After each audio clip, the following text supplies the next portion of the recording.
is very important, and we knew for a long time that allergy was interfering with asthma. But we have recent data from the past 3 years from our group and other groups. There is a subgroup who is the polysensitized, multimorbid patient who has severe asthma, persisting asthma. So at 2 years of age, you can say to a mother, your child is not going to have asthma lately, or is going to have asthma lately, and it may be severe, so treat the child properly.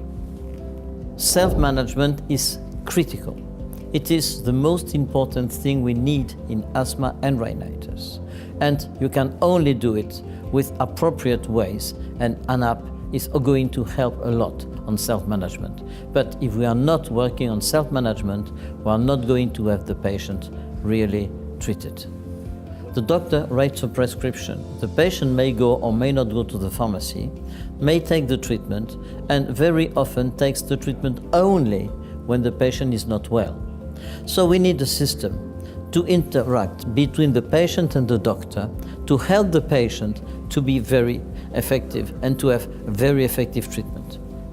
The stepwise approach treatment for asthma is extremely good in theory, but in practice, it's not very often used for many reasons. First one, when a doctor sees a patient with wheezing, shortness of breath, immediately combination therapy, because it's not a step-up process, it's a step-down process. You want your patient to be treated immediately.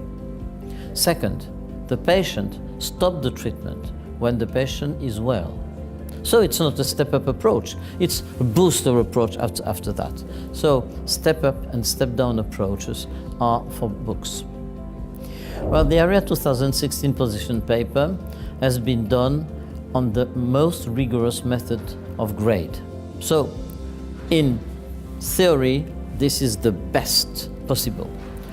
The problem is that it is based on randomized controlled trials. And by the way, only 7% of patients attending a general practice have criteria which would fit them into these randomized controlled trials. So randomized controlled trials are done in patients who do not exist. And we're making guidelines on these controlled randomized trials. And in fact, at the end of the day, they are not sensitive enough. We need real life data, and we have just shown using the app that we can get forward these 2016 guidelines.